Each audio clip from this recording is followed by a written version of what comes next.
Hey guys, it's been a little bit since we've had a video. Mostly we've been doing some of our notes and discussing things in class. But I do want to try to get things back on track with keeping us on pace to complete the course uh, within the time frame set by the university.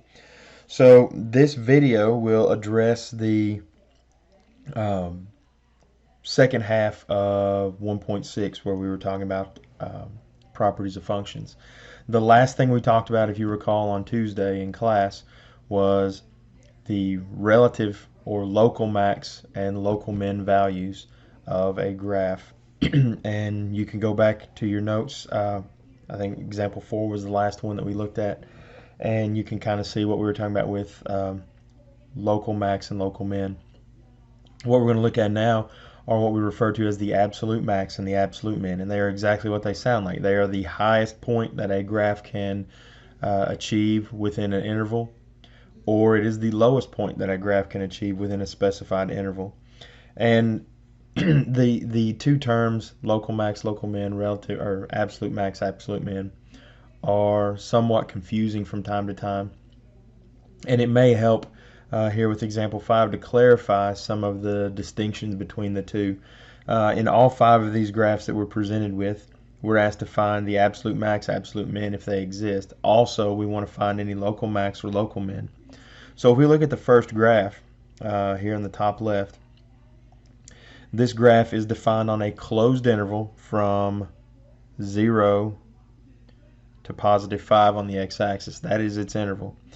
Absolute max and absolute mins can occur at endpoints of the interval, whereas local max, local mins cannot occur at endpoints. On this particular graph, its highest point is at 3, 6. So it has an absolute max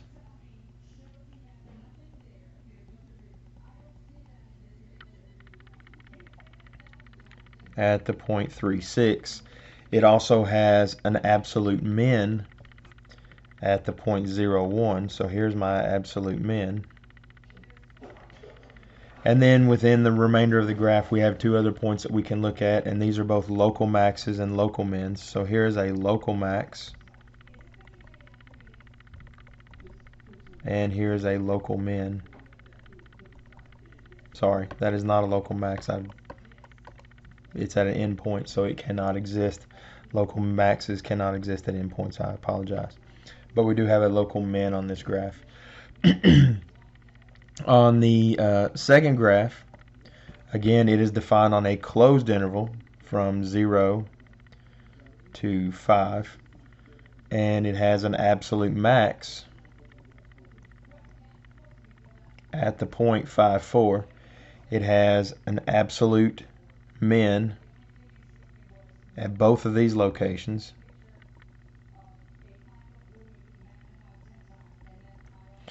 and the point 0.03 is neither an absolute max or an absolute minimum, nor is it a local max or a local min.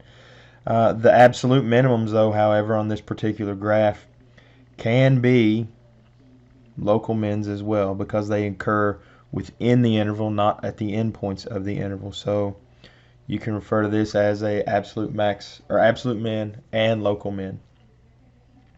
The third graph is half the parabola of x squared.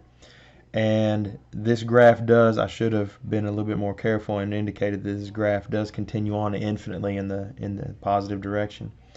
So we cannot actually find an absolute max on this graph because it does keep getting bigger and bigger and bigger. It never does reach some finite value that we can say this is the absolute max.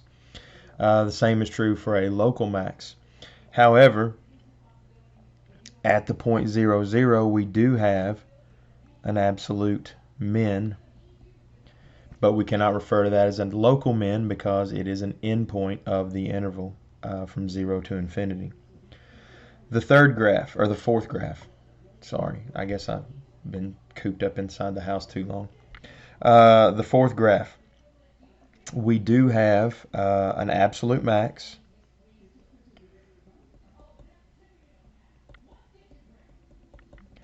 at the point 5, 3. But that's all we have on this particular graph. If you'll notice at 3, 1, it's open at that particular point. So what we're saying is, as we approach that point from the left, our values can continually get smaller and smaller and smaller and never actually make it to 3, 1. And the same is true if we approach it from the right. So those values are infinitely small, but they never actually reach a distinct value. So we can't claim a local max or a local min. And then this local min, or absolute min rather, I apologize. And then this other endpoint at 1, 2 can't be claimed as an absolute max, or can't be claimed as a local max because it's an endpoint. It can't be claimed as an absolute max because it is not the highest point on the graph. The fifth and final graph, we have this point 4, 3, which is a local max, and that is the only point we can refer to on this particular graph. The endpoints are both open, so that means we can keep approaching those values but never actually reach those values. So they can't be absolute maxes or absolute mins. And then the point 2, 2 is also open. So again, we can approach it from the left and the right, never actually reach the point. Our values continue to get smaller without ever actually becoming 2, so that this cannot be referred to as a local min. The extreme value theorem in calculus, you can read right here. The basic gist of it is that if we have some interval, it has to be a closed interval, then the graph will have an absolute max and it'll have an absolute min somewhere along that interval. If we go back to these graphs, the first two graphs we had were closed intervals. The first one went from 0 to 5, the second one went from 0 to 5. Closed intervals because it was defined at the endpoints, and you notice that we have both absolute maxes and absolute mins on those graphs. Whereas on the third graph we only have an absolute min. It's not necessarily a closed interval. It's open from 0 to infinity. So we have to only consider 0 as the endpoint. The other side of the graph, the right hand side, does not have a finite endpoint. So the three rules I highlighted here in the middle: the value of f at any local max or local min is going to be contained within the open interval a to b. Notice there's no brackets around a to b, so that means we can't include the endpoints to find local maxes and local mins. The value of f at each endpoint of a, b, that's the closed interval, so we have the brackets around that. So we can evaluate the function at those endpoints to determine whether or not it has an absolute max and min at those points. And then there's also a value f where the function is constant, when we saw that in, I believe it was our second graph. Yeah, our second graph, where we had absolute min in 2 different locations. It was defined along that constant interval. So we're not going to jump into calculus in this class, unfortunately.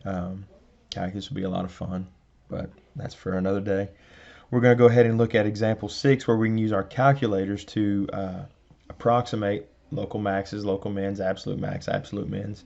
And we're also going to determine where the function is increasing and decreasing. So I've gone ahead and typed this function into my calculator, and I'm going to pull it up here in a second. But it's the 6x cubed minus 12x plus 5. We're looking at the open interval from -2 to +2. So I can go ahead and pull that graph up now, and you can see I've already changed my viewing window from -2 to +2. And this is the only locations on this graph that we're interested in. Now the graph is open at -2 and +2, so it does not have absolute maxes or absolute mins. So the only thing we're interested in are local maxes and local mins. And those are easy to distinguish now because this graph has a vertex as it's increasing from left to right, and then it has another vertex or a trough as it decreases from left to right from that previous vertex. So to find that on the calculator, you're going to go to Menu, Analyze Graph, and since the vertex at the peak is a maximum, we want to select maximum. And the calculator asks for upper bound and lower bound. we highlight an interval around that particular point, and you can see we get the point negative 0.816 and 11.5. So let me write that down. So for part A, local max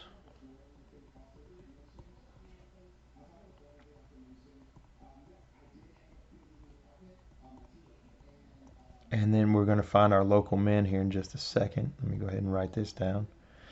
And we go back to our graph, and to find our local min we go back to menu, analyze graph, minimum, and you get 0.816 and negative 1.53.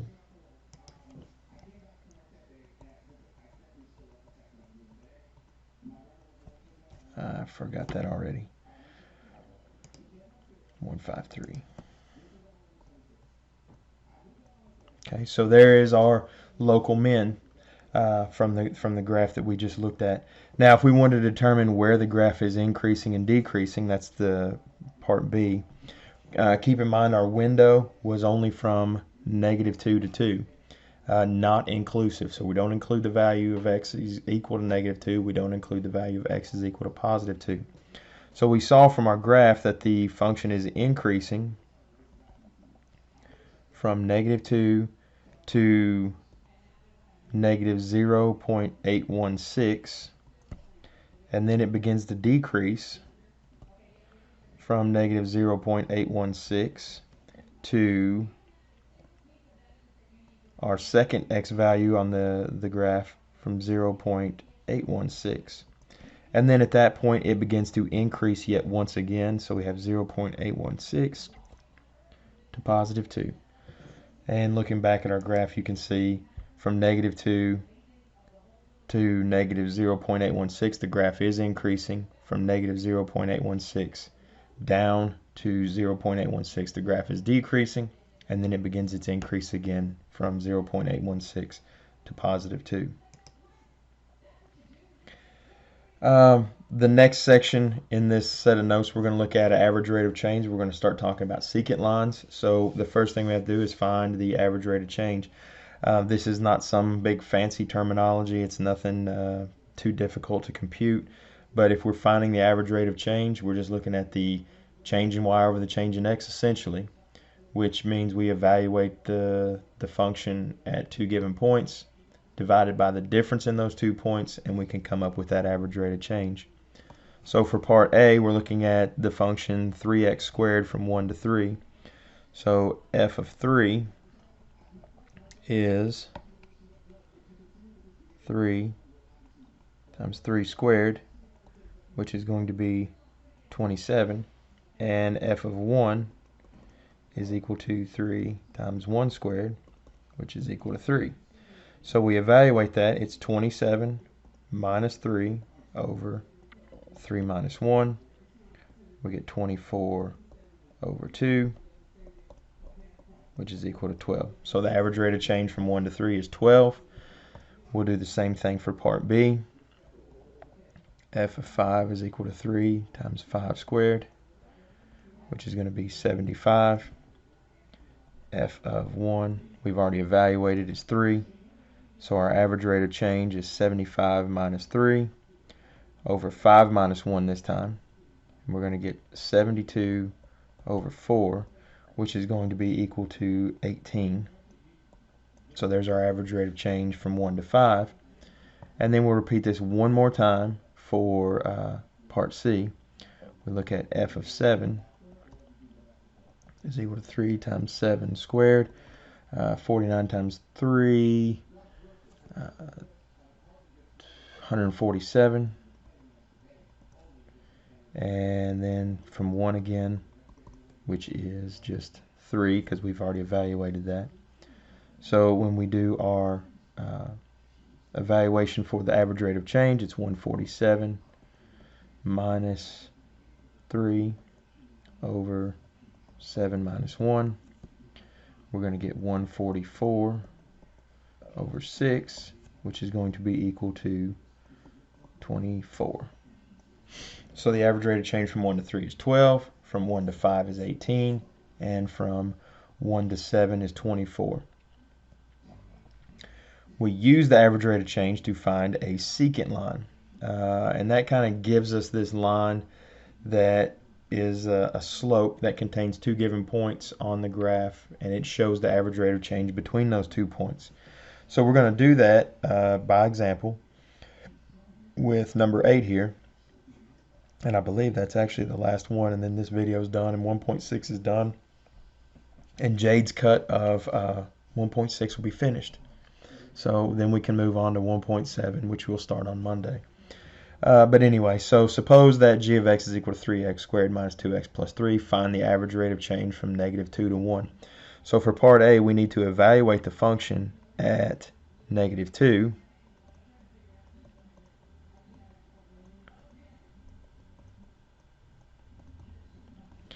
And that will give us, let's see, 4, that's 12, plus 4 plus 3, which is equal to 19. And then we also want to evaluate it at +1. So we get 3, 1 squared. And we end up with 3 minus 2 plus 3. So that's going to give us 4. So the average rate of change will be calculated by taking 19 minus 4 over -2 minus 1. And we're going to get 15 over -3. Which is -5. So that's the slope of our secant line between the points -2, 19 and 1, 4. We can make that notation up here for part B. We know g of -2 now to be 19, and we know g of 1 to be 4. So these are our ordered pairs. For part B, it's just simply a matter of using the point slope form of a line. If you recall, it's y minus y1 equals m times x minus x1. And we're just going to substitute in what we know to find the equation of the secant line that contains those 2 points. So we know the slope is -5, and then we can choose either one of the 2 points from part B to compute the secant line. It doesn't matter which point you choose, your final answer, depending on how far you simplify it, will be exactly the same as one of your classmates if they chose the other point. So we're going to use the point 1, 4.